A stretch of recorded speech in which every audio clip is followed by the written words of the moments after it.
Jack, ouais. Elle pensait qu'elle était discrète, mais ce qu'elle ne savait pas, c'est que j'avais tout appris d'une de ses collègues qui était dégoûtée par ce qui se passait. J'ai fait mes plans et je me suis préparé.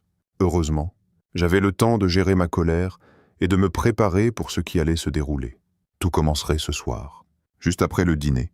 Kayla, ce soir alors, demanda Mary. Mon ami, ouais, je vais enfin le faire. J'attendrai après le dîner, je lui donnerai une bière, et ensuite je te raconterai ce qui s'est passé, répondis-je. N'oublie pas de rester forte, ça ne va pas lui plaire, mais tu dois rester ferme. Je vais y penser.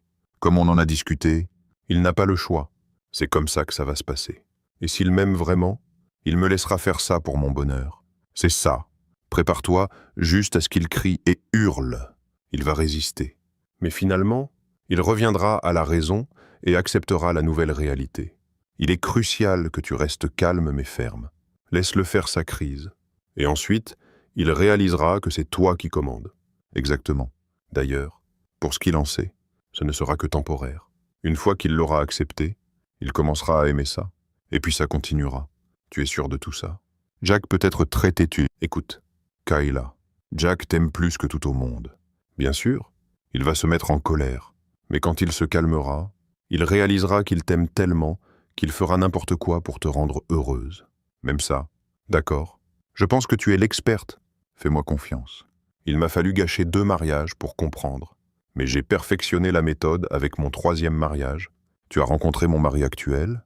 Il est maintenant complètement sous mon contrôle. Il se tient même à côté du lit quand je suis avec quelqu'un d'autre. Parfois, je lui demande aussi de nettoyer après. Dans un mois, un autre Jack se mettra en rang aussi. Ensuite, tu seras assuré de la sécurité de ton mariage avec Jack, ainsi que du plaisir de plusieurs autres hommes. J'ai terminé ma journée et je suis rentré pour préparer le dîner préféré de Jack. Quand Jack est rentré, il m'a accueilli avec les mots « Je t'aime » et m'a embrassé sur la joue.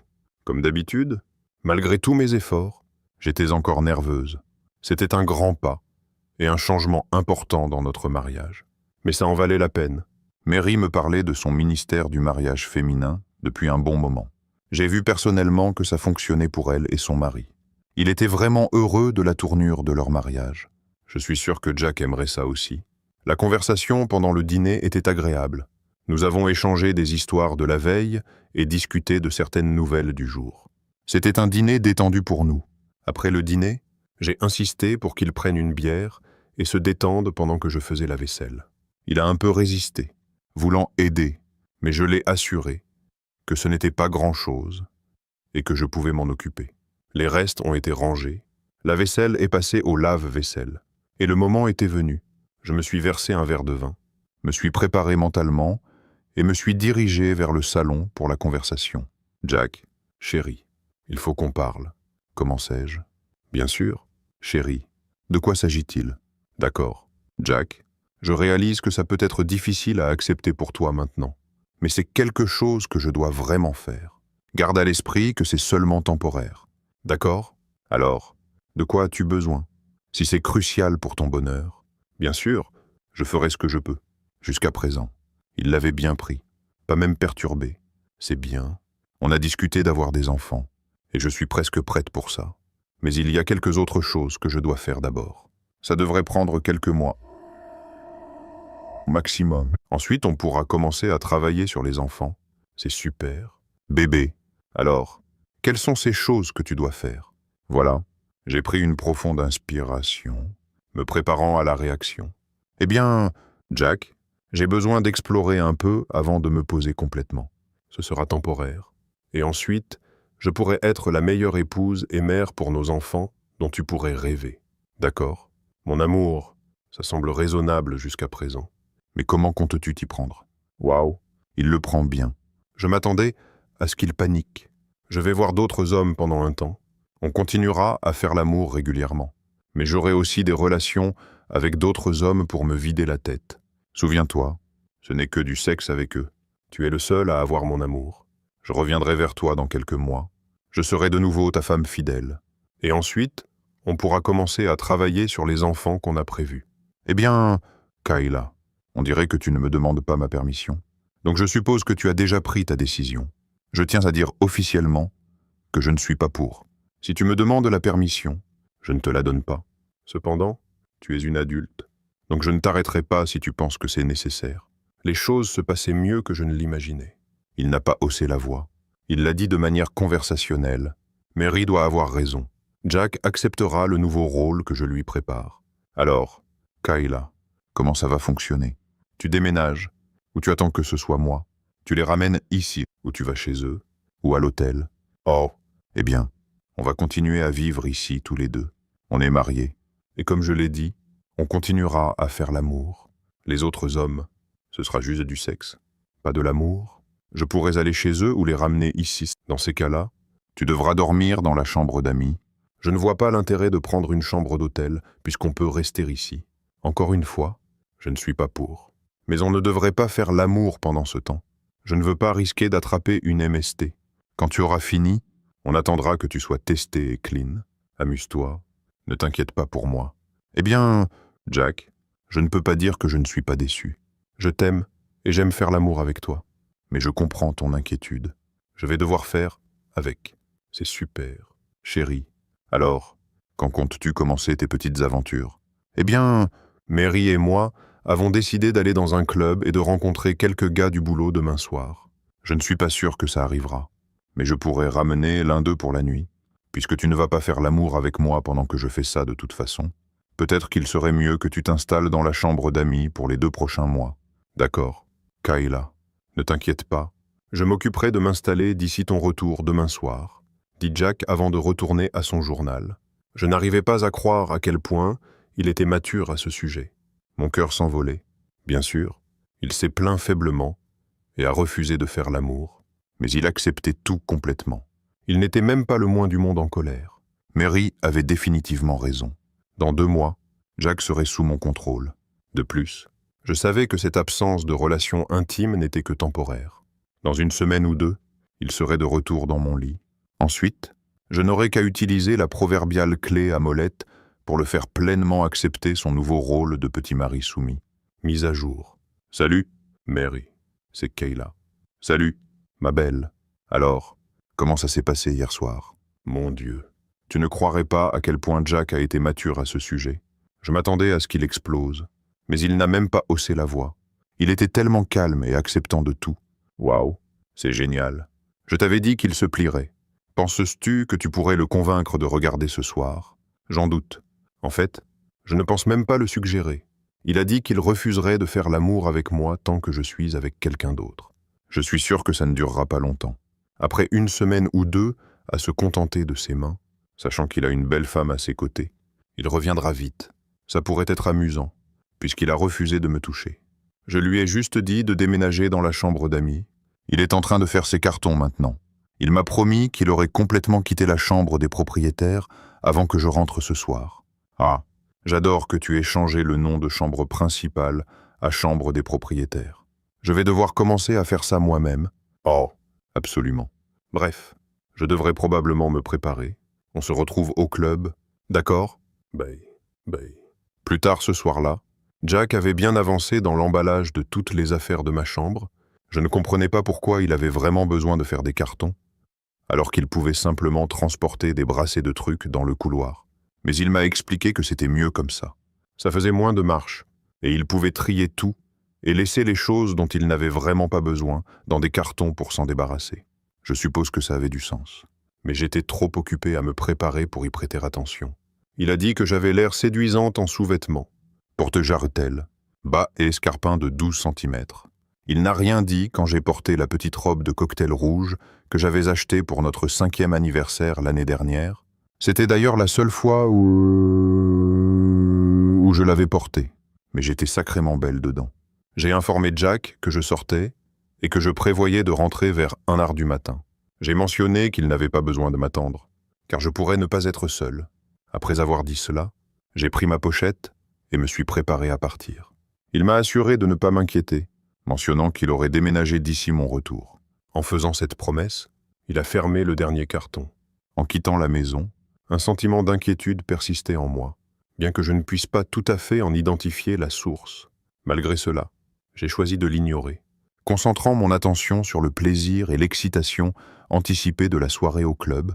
j'ai retrouvé Mary, Larry et Josh, les responsables de comptes connus pour leur attractivité et leur supposée dotation, selon Mary et certaines autres filles du bureau, alors que Jack était modérément doté. L'idée de découvrir un membre considérablement plus grand m'intriguait, avec l'attente supplémentaire qu'ils savaient comment utiliser leurs atouts efficacement. Au milieu de la conversation, Mary a demandé des nouvelles du déménagement de Jack dans la chambre d'amis lorsque notre première commande est arrivée. J'ai confirmé qu'il avait terminé d'emballer et m'avait assuré qu'il serait complètement parti d'ici mon retour. En partageant cette information, Josh a demandé si Jack avait vraiment dit cela. J'ai confirmé, me souvenant des mots de Jack quand j'ai mentionné mon heure de retour prévue. Notre groupe a éclaté de rire à cette remarque, et Larry a exprimé avec humour sa déception que Jack ait déménagé, car il espérait l'impliquer dans un cadre charnel. J'ai suggéré en plaisantant que peut-être après un peu de persuasion, nous pourrions envisager de tels arrangements. Au milieu des plaisanteries, j'ai remarqué que ni Larry ni Josh n'avaient proposé de danser. Pendant plusieurs heures, nous nous sommes engagés dans la danse et avons consommé des boissons. J'ai dansé avec eux deux à plusieurs reprises, en particulier pendant les chansons lentes où nous nous sommes enlacés étroitement, sentant leur dureté contre moi, toute la nuit. Leurs mains sont restées sur mes fesses. Plus tard, Mary et moi avons pris une pause et sommes allés aux toilettes pour discuter de la fin de la soirée. Nous avons décidé du retour à la maison à travers 3 tours de pierre, papier, ciseaux, ce qui a conduit à ce que je conduise Josh et que Mary accompagne Larry. En arrivant à la maison, j'ai conduit Josh par la porte d'entrée, remarquant qu'il faisait sombre à l'intérieur. J'ai supposé que Jack s'était couché à ce moment-là, me rassurant que tout était en ordre. De toute façon, nous n'avions pas besoin qu'il regarde. J'ai conduit Josh dans le couloir jusqu'à ma chambre. Bien sûr, toutes les affaires de Jack avaient disparu. Peut-être devrais-je le récompenser en lui offrant une branlette. Il y aurait de quoi réfléchir plus tard. Pour l'instant, j'avais d'autres choses qui requéraient de mon attention. Nous n'avons pas mis longtemps à nous déshabiller, mais Josh voulait que je garde le porte-jartel et les bas. J'avais perdu mon string il y a quelques heures, incertaine s'il appartenait à Larry ou à Josh, peu importe. Je gagnais assez d'argent pour en acheter d'autres. Les 2 heures suivantes furent un pur bonheur. Nous avons commencé dans une position, puis sommes passés à une autre pour éviter de nous épuiser trop vite. Nous avons terminé ce tour en cowgirl. Après une courte pause, j'ai apprécié quand il m'a fessé pendant que je le chevauchais. Peut-être que je laisserai Jack le faire pour son anniversaire, ou notre anniversaire, mais ça n'arriverait plus. Je le réserverai pour mes autres amants. Nous avons fini sous la douche avant d'aller au lit, et encore une fois en nous réveillant le lendemain matin. Après cela, Josh a dû partir pour sa femme et ses enfants, alors j'ai enfilé mon peignoir et suis allé chercher du café. J'étais un peu déçu que Jack n'ait pas encore préparé le café, vu qu'il était déjà plus de 9 faquets. Habituellement, il serait levé depuis 1 heure à ce moment-là. Je prévoyais de lui en parler plus tard. Je veux dire, est-ce que ça lui ferait mal de me préparer un café et un petit déjeuner, surtout après que je suis resté debout tard? Tant pis pour la branlette que j'allais lui offrir en récompense pour avoir déménagé dans la chambre d'amis pendant mon absence. Après avoir dévoré mon bagel de petit déjeuner, je me suis dirigé vers la douche et me suis habillé. L'eau chaude a fait des merveilles pour apaiser mes muscles endoloris. Comme je n'avais rien prévu pour la journée, j'ai opté pour un vieux short et un t-shirt, car j'allais seulement être avec Jack. J'ai porté un soutien-gorge fonctionnel et une vieille culotte ordinaire. Juste au moment où je finissais de nouer mes cheveux en queue de cheval, le téléphone a sonné. « Salut, copine. » C'était Mary. « Salut, séductrice. » Alors, comment était Josh hier soir? Il était incroyable. C'était exactement comme je l'imaginais. En parlant de Jack, quelle a été sa réaction ce matin? Je ne sais pas. Je suis un peu en colère parce qu'il semble encore dormir.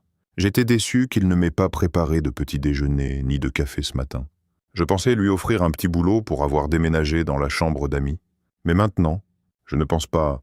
Oui, assure-toi qu'il sache à quel point tu es déçu et ce que tu attends de lui à partir de maintenant. Continue à être agressive avec lui.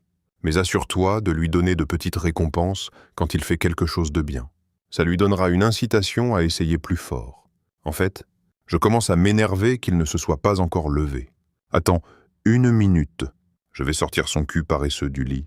J'ai marché dans le couloir jusqu'à la chambre d'amis et j'ai frappé à la porte. Criant son nom, pas de réponse. J'ai essayé encore. Toujours pas de réponse.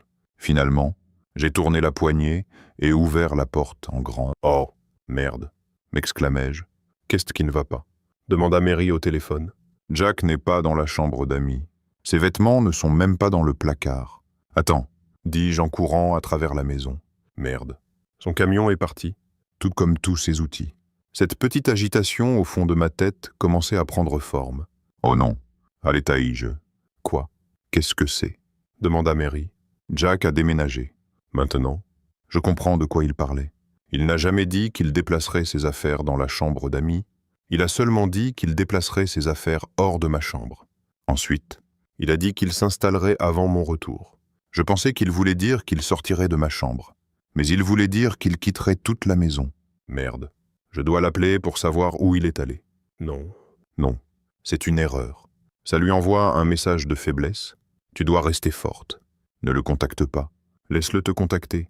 Fais-moi confiance. En ce moment, il fait juste une petite crise. Dans quelques jours, il reviendra en rampant vers toi. C'est en fait une très bonne chose. Maintenant, tu as une raison de le punir et de le faire supplier pour faire quelque chose pour que tu le laisses revenir. Ça accélère le processus. Je parie que tu pourrais même laisser Josh ou Larry te mettre enceinte et faire élever le bébé par Jack. Tu es sûr de ça? J'en suis sûr. Regarde ce que fait mon mari pour moi. Eh bien, je dois admettre que tu as eu raison jusqu'à présent. Bien sûr que oui. Oh. Et Larry veut te rencontrer dans la réserve au travail pendant 1 heure lundi. Peut-on vraiment s'en sortir avec ça? Bien sûr. Au moins la moitié des filles le font. C'est tellement courant que je dois le programmer. Je t'enverrai. L'heure de rendez-vous par email. Note-le simplement comme un rendez-vous ailleurs. Ne t'inquiète pas, le patron n'y va jamais. Et tous ceux qui ont besoin de quelque chose là-bas savent qu'ils doivent me demander avant d'y aller chercher quoi que ce soit. Nous avons continué notre conversation un peu plus longtemps avant de raccrocher. Je dois avouer que je me sentais un peu mal à l'aise à propos du déménagement de Jack. Malgré mes actions, je l'aime sincèrement et je m'imagine passer ma vie avec lui. La description de Mary d'un style de vie féminin semblait attrayante, m'offrant l'opportunité d'explorer divers hommes. Éventuellement, je prévois d'abandonner les autres relations, mais Jack restera mon conjoint dévoué et soumis. Peut-être dans quelques années, je pourrai négocier avec Jack pour me laisser l'attacher en échange de l'arrêt de mes relations avec d'autres hommes. Bien sûr, cela n'arrivera que lorsque je serai prête à abandonner, et il n'a pas besoin de le savoir. Oui, je pourrais utiliser l'attachement comme condition pour son retour. Je devrais y réfléchir. Quoi qu'il en soit, j'avais besoin de récupérer de la nuit précédente et de me préparer pour une journée exigeante au travail demain. J'ai haussé les épaules, préparé un dîner simple, savouré un verre de vin et suis allé me coucher. Tout au long de la semaine, aucune nouvelle de Jack. Mary m'a assuré que ce n'était pas totalement inattendu et a prédit qu'il me contacterait bientôt. Plus il restait absent, plus je pouvais établir de conditions pour son retour. Cette semaine, j'avais rencontré Larry, Josh et quelques autres gars attirants dans la réserve tous les jours, avec une session à 3 avec Larry et Josh prévue pour cet après-midi. Vendredi matin, pendant notre pause autour de la machine à café, Larry, Josh, Mary et moi discutions. Soudain, une femme habillée de manière professionnelle s'est approchée et a demandé si nous étions Kayla Adams, Mary Morgan, Josh Johnson et Larry Jones. Après nous être présentés, elle nous a remis à chacun une enveloppe et a rapidement pris des photos avec un petit appareil photo numérique. Elle a mentionné que nous avions tous été servis et s'est ensuite dirigée vers le bureau de notre patron. Je l'ai interpellée, demandant de quoi il s'agissait, et elle a répondu avec une voix douce du Sud qu'elle était payée pour les distribuer, pas pour les lire. Elle est entrée dans le bureau du patron sans frapper. Moins d'1 minute plus tard, elle a quitté le bâtiment joyeusement, nous souhaitant une bonne journée. Simultanément, nous avons ouvert nos enveloppes, découvrant des papiers de divorce citant l'infidélité conjugale comme raison. J'étais figé par le choc. Les téléphones de Josh et Larry ont sonné peu après. Leurs épouses, ayant reçu des preuves de leur infidélité, leurs affaires allaient être jetées dehors, et ils devaient se relayer pour dormir. Les papiers de divorce étaient imminents. La voix de notre patron a retenti depuis le bureau, exprimant sa frustration. Il est soudain apparu dans l'embrasure de la porte, criant assez fort pour que tout le bureau entende. Il a appelé Adams, Morgan, Johnson et Jones à venir dans son bureau immédiatement. Un sentiment de mauvais pressentiment m'a envahi alors que nous passions devant lui, tête baissée, et entrions dans son bureau, la porte claquant derrière nous. Une fois à l'intérieur, il a exprimé son mécontentement, soulignant que la situation était bien au-delà de simplement mauvaise. Il a exigé une explication tout en agitant une enveloppe Kraft, mais aucun de nous n'a osé parler. Il a poursuivi en nous, informant que l'entreprise faisait face à un procès pour non-respect du code moral décrit dans notre manuel des employés. Il a demandé si l'un de nous pouvait deviner la raison d'une telle action en justice. Une fois de plus, nous nous sommes retrouvés incapables de répondre. Il a pris sur lui d'expliquer la situation, déclarant que le procès tournait autour d'allégations contre Madame Adams, Jones et M. Johnson pour conduite inappropriée, tandis que Madame Morgan était accusée d'avoir transformé la réserve en un bordel d'entreprise. Il nous a défiés de nier ces allégations et a demandé si l'un de ces incidents s'était produit pendant les heures de travail ou sur la propriété de l'entreprise. Sans réponse de notre part, il a exprimé sa frustration et critiqué nos actions, déclarant que l'ordonnance du tribunal l'empêchait de nous licencier jusqu'à ce que l'affaire soit réglée. Il nous a ordonné de quitter son bureau jusqu'à ce qu'il trouve comment gérer la situation. Tête baissée, nous avons quitté son bureau et nous sommes dirigés vers notre salle. À la suite de cet incident, mon travail est devenu considérablement difficile, mais j'étais reconnaissante d'avoir encore un emploi.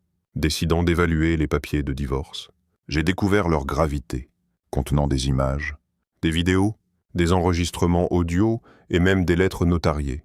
1 heure plus tard, un courriel à l'échelle de l'entreprise est arrivé du patron, s'adressant à tous les employés. La direction avait pris connaissance que des employés avaient planifié et exécuté à plusieurs reprises des actions contraires au code de conduite morale détaillé dans le manuel des employés pendant les heures de travail et sur la propriété de l'entreprise. Compte tenu de la probabilité que le problème soit plus répandu que documenté, une action drastique a été annoncée. En raison de l'incertitude quant aux employés impliqués, tous les employés devaient se familiariser avec le code de morale dans le manuel des employés. Un cours en ligne serait développé pendant le week-end, et chaque employé devait le compléter avec succès d'ici le vendredi suivant. La sécurité effectuerait des contrôles ponctuels de toutes les zones isolées tout au long de la journée, une mesure à répéter jusqu'à ce que des caméras de sécurité permanentes soient installées pour la surveillance. Par la suite, la réserve serait verrouillée, et la clé serait détenue par le superviseur de la sécurité. Tout matériel nécessaire devait être apporté avec une escorte de sécurité. Le superviseur de la sécurité surveillerait de près l'utilisation des ordinateurs pour empêcher l'utilisation personnelle des actifs de l'entreprise. Les activités interdites incluaient la planification de réunions non liées au travail avec des collègues ou d'autres personnes, la navigation sur des sites web non liés au travail et l'envoi de messages et textes non liés au travail sur les ordinateurs de l'entreprise. Les interactions sociales avec les collègues devaient être confinées à la salle de pause pendant les pauses prévues et les périodes de déjeuner. Le personnel de sécurité patrouillerait dans le bâtiment pour surveiller le respect, et les noms des responsables des actions ne seraient pas divulgués. 2 minutes plus tard, ma boîte de réception a explosé avec des courriels de haine de collègues. Après le travail, nous 4 avons rencontré dans un bar de l'autre côté de la rue, assis à une petite table dans le coin. Nous faisions face à des regards désapprobateurs de collègues pendant l'happy hour du vendredi. Au moins, nous avons encore du travail à faire. Du moins pour un moment. C'était très gentil de sa part. « Pourquoi penses-tu que Jack a inclus cela dans l'ordonnance du tribunal ?» demandai-je. Josh a balayé cela, suggérant que Jack n'essayait pas de causer un minimum de dégâts, mais plutôt d'infliger plus de douleur. J'ai cherché des éclaircissements, et Josh a expliqué la référence à la pension alimentaire. Il a mentionné que bien que l'infidélité soit la raison actuelle du divorce, avoir un emploi stable et un revenu pourrait empêcher un juge d'accorder une pension alimentaire. Il a mis en garde contre le risque de ne pas trouver un autre emploi en cas de licenciement, ce qui pourrait convaincre un juge compatissant d'accorder une aide financière. Le conseil était de rester à l'emploi jusqu'à ce que le divorce soit finalisé. Larry a soulevé un scénario après le divorce, suggérant que si nous 4 étions licenciés, il n'y aurait ni pension alimentaire ni emploi. Josh a répondu que dans ce cas, il démissionnerait lundi, Larry a fait une remarque plaisante sur le fait d'être un blond naturel, laissant entendre que démissionner volontairement pourrait avoir des répercussions légales. Il a expliqué que démissionner après avoir demandé le divorce pourrait être perçu comme une tentative de recevoir un soutien de l'ex-conjoint, et cela pourrait entraîner des jugements négatifs de la part d'un juge. La marche à suivre recommandée était de conserver l'emploi et d'économiser de l'argent. Josh a exprimé son inquiétude concernant sa situation et celle de Larry, soulignant que leurs épouses pourraient recevoir une pension alimentaire et une pension pour les enfants en raison de leurs enfants. Il a réfléchi aux défis qu'ils affronteraient en cas de licenciement, considérant que la pension alimentaire et la pension pour enfants étaient déterminées en fonction des revenus au moment du divorce. La situation semblait loin d'être prometteuse. Réalisation des conséquences potentielles. J'ai ressenti le besoin de parler à Jack et d'essayer de résoudre nos problèmes. Malgré mon désir d'aider mes amis, la pensée de perdre mon mari m'a fait reconsidérer mes priorités. Dans un moment d'autoréflexion, j'ai remis en question mes intentions initiales et conclu que si je devais donner la priorité à mon mariage plutôt qu'à mes amitiés, je ferais tout ce qu'il faudrait pour le sauver. J'ai rapidement récupéré mon téléphone portable et rencontré un message indiquant que le numéro que j'avais composé n'acceptait pas les appels de mon numéro. Frustré, j'ai demandé le téléphone de Mary, expliquant que Jack avait bloqué mon numéro et que j'avais besoin de discuter du problème avec lui. Après avoir essayé de l'appeler avec le téléphone de Mary et reçu le même message, il est devenu évident qu'il avait également bloqué son numéro. Quand on m'a suggéré d'essayer le téléphone de Larry, j'ai hésité, exprimant mon inquiétude quant aux conséquences potentielles d'appeler mon mari depuis le téléphone de l'un de mes amis. Reconnaissant la difficulté de le joindre par téléphone, j'ai ressenti une panique. Considérant que Jack avait probablement bloqué mes téléphones personnels et professionnels aussi, réalisant que parler au téléphone pourrait ne pas être efficace, j'ai décidé de le chercher en personne. L'urgence de le trouver et de résoudre la situation en face à face a pris le pas sur toutes les préoccupations concernant les attentes sociétales pour les femmes dans le mariage. Réfléchissant au changement dans ma perspective, j'ai reconnu que ce matin-là encore, j'avais envisagé de faire supplier et ramper Jack pour rentrer à la maison. Maintenant, les rôles s'étaient inversés. Et je me retrouvais incertaine des rôles que nous jouerions dans la résolution de notre situation. J'ai pris mon téléphone et commencé à parcourir mes contacts. Bien sûr, au moins un de ses amis sait où je peux le trouver. Spoiler, aucun de nos amis communs ne savait quoi que ce soit. Eh bien, ce n'était pas tout à fait vrai. Aucun des anciens amis communs qui restaient de mes amis ne savait quoi que ce soit.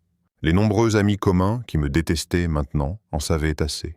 Malheureusement, bien qu'ils n'aient eu aucune réserve à me faire savoir qu'ils savaient où je pouvais trouver Jack, ils ont catégoriquement refusé de me révéler cette information. J'ai été accueilli par des rires quand j'ai demandé s'il transmettrait un message de ma part à Jack. Je venais de terminer mon dernier appel et mon 4e verre de manière déprimée. C'est alors que Josh a montré son intelligence. Oui, c'était dit sarcastiquement. Peut-être était-ce juste mon humeur ou le résultat des différences entre la façon dont une femme pense et celle dont un homme pense. Peut-être que certains d'entre vous penseront que ce que Josh a suggéré était vraiment brillant. Moi, je ne pense pas. Eh bien, commença Josh, puisque nos vies sont déjà gâchées, pourquoi ne pas aller chez Kayla et passer toute la nuit à 4? Nous avons déjà été charnels. Donc nous pouvons en profiter et passer une nuit de passion. Il pensait que c'était une logique solide, peut-être pour lui, mais je venais de recevoir une grande dose de bon sens. Bien sûr, s'il n'y a plus rien à perdre, il pourrait y avoir quelque chose à considérer. Personnellement, je pense que Jack et moi avons encore une petite chance. Cette petite chance s'évaporerait plus vite qu'une goutte d'eau à la surface du soleil si je ramenais tout le monde à la maison et organisais une réunion tardive avec eux. J'ai poliment décliné et proposé à Mary de les ramener chez eux. J'avais un mari que j'essayais de récupérer. J'ai tout essayé pour trouver Jack. Les week-ends, je parcourais les parkings des motels pendant des heures, cherchant son camion. Je passais devant les maisons de tous ses amis à différents moments pour voir si son camion était là. J'ai même essayé de suivre son meilleur ami quand je l'ai vu quitter sa maison, espérant qu'il irait là où Jack était. Tout cela était vain. Lundi matin, j'ai campé de l'autre côté de la rue de son travail. Tout le monde est arrivé, mais Jack n'est jamais apparu. J'ai attendu 1 heure de plus. Toujours rien. Bien que j'étais déjà en retard pour le travail, je m'en fichais. Tant pis. Ils n'allaient pas me virer maintenant de toute façon. Et je serais quand même licencié après le règlement. Mais ça n'avait pas d'importance. Je suis sorti de la voiture et me suis dirigé vers le bureau. J'ai vu que la porte du bureau de Jack était fermée. Alors j'ai demandé à la réceptionniste si Jack était là. Elle m'a dit qu'il était parti pour 2 semaines. Merde. Le patron m'a lancé un regard furieux quand je suis arrivé avec 2 heures de retard. Je m'en fichais. Tous les téléphones que j'aurais pu utiliser sont bloqués. Ses amis ont refusé d'aider. Je ne peux même pas lui faire passer un message au travail. Je n'ai aucune idée d'où il est, donc je ne peux pas me présenter à sa porte. Le courrier n'est pas une option car je n'ai aucune idée d'où l'envoyer. Quelles sont mes options? L'email? Il vérifie toujours ses emails. Il faut juste que j'espère qu'il ne bloque pas mes emails. Pas de problème pour essayer. Jack? Pas d'excuse. Je ne perdrai pas de temps à essayer d'en fournir une. J'ai contracté la maladie des idiots. C'était ma décision. Je ne blâme pas Mary. C'était merveilleux de l'entendre parler du mariage des femmes. Aucune idée. Pourquoi je pensais qu'il y avait une chance que tu acceptes? J'aurais dû le savoir.